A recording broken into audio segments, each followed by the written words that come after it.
আসসালামু আলাইকুম ভাই, আপনার নাম? মোহাম্মদ আব্দুল জলিল। আব্দুল জলিল ভাই, মাশাআল্লাহ, খুবই সুন্দর নাম। কক্সবাজারে আপনি বাদাম বিক্রি করতেছেন, এটা পেশা হিসাবে হালালভাবে আপনি কাজ করতেছেন, মাশাআল্লাহ। অবশ্যই। রাসূলুল্লাহ সাল্লাল্লাহু আলাইহি ওয়াসাল্লামের দায়িত্ব সুন্নাহ সেটাও মনে করতেছেন, আমার কাছে খুবই ভালো লাগলো। তো আমাদের টিম থেকে আপনাকে আমরা কিছু প্রশ্ন করতে চাই, যদি আপনি প্রশ্নগুলো সঠিক উত্তর দিতে পারেন আপনার জন্য আমাদের পক্ষ থেকে মেগা গিফট আছে কিছু, এবং পার্টিসিপেট করলেও সেজন্য গিফট থাকবে। তো আপনি কি প্রস্তুত আমাদের প্রশ্নের জন্য? অবশ্যই প্রস্তুত। বিসমিল্লাহির রহমানির রহিম, শুরু করে দিই। আমাদের সকল মুসলিম এবং অমুসলিমদের আদি পিতাকে? নবী মোহাম্মদ সাল্লাল্লাহু আলাইহি সাল্লাম। আরেকবার চেষ্টা করেন। সকলে পিতা, মুশরিক যত ধর্ম আছে আমরা যে জানি, খ্রিস্টান ধর্ম, হিন্দু ধর্ম, সবার আদি পিতা কাকে বলা হয়? আল্লাহ তাআলা। না, উত্তরটি রং হয়েছে। ইসমাইল আলাইহিস সালামকে আমরা চিনি, উনার পায়ের আঘাতে একটি পবিত্র কূপ সৃষ্টি হয়, সেই কূপের নাম কি?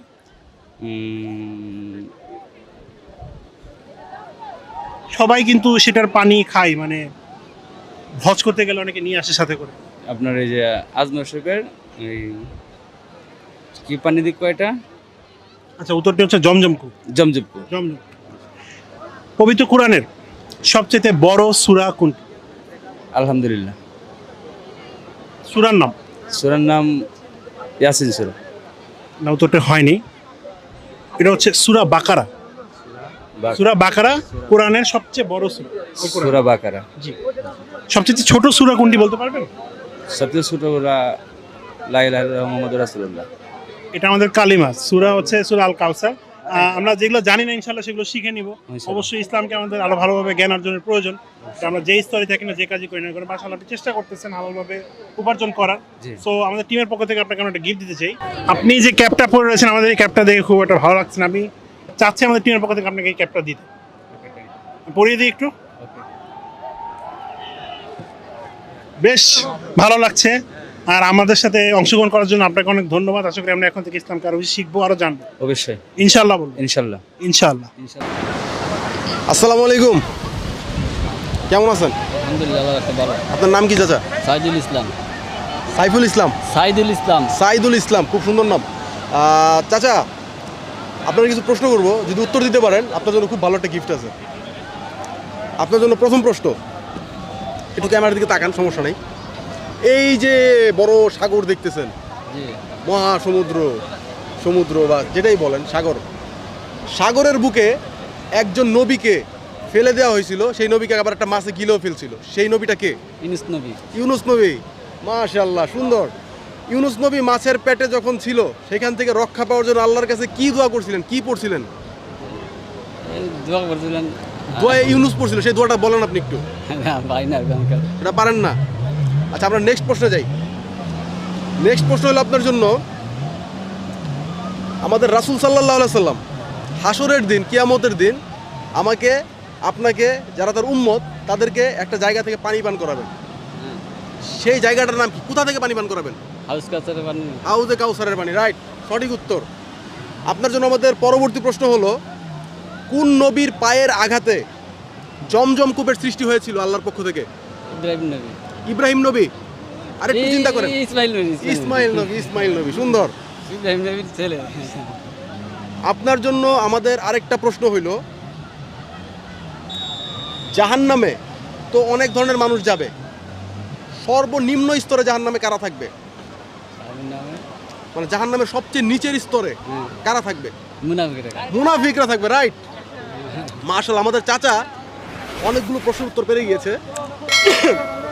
আমরা তাকে আরেকটি প্রশ্ন করব, যদি তিনি অ্যান্সার দিতে পারেন আমরা তাকে একটি মেগা প্রাইজ দিতে যাচ্ছি, এবং আমি মনে মনে চাচ্ছি সেটা দিতে।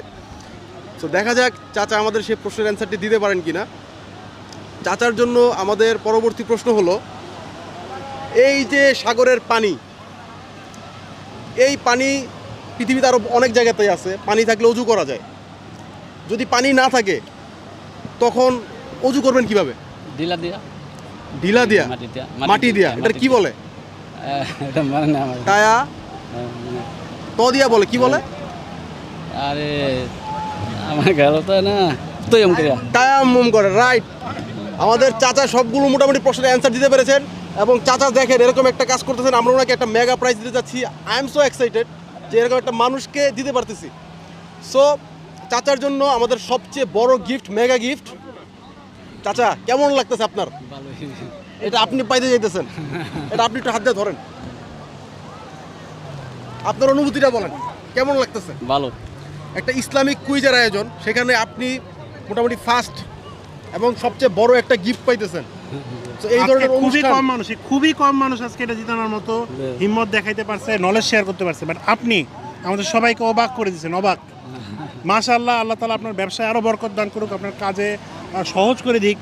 আর দর্শকরা যারা দেখতেছেন তাদের জন্য বলতেছি, ইসলামিক কুইজের মাধ্যমেও মেগা গিফট জিতে নেওয়া সম্ভব, এবং সেই গিফটটা পেতে পারে একজন সাধারণ মানুষ, সেটাও সম্ভব। সো আশা করি চাচাও খুশি হয়েছে গিফটটি পেয়ে, এবং আপনারাও খুশি হয়েছেন। আমরা খুবই এক্সাইটেড এমন একজন মানুষকে গিফটটি দিতে পেরে। চাচা আপনি কি কিছু বলতে চান? ইসলামের এই ধরনের কুইজ কি সারা দেশে হওয়া উচিত? এই সমস্ত ইসলামিক কথাবার্তা সবাই জানুক, এটা উচিত কি উচিত না? উচিত। উচিত। ঠিক আছে, আপনি খুশি তো? ইনশাআল্লাহ। আমাদের জন্য দোয়া করবেন। আসসালামু আলাইকুম।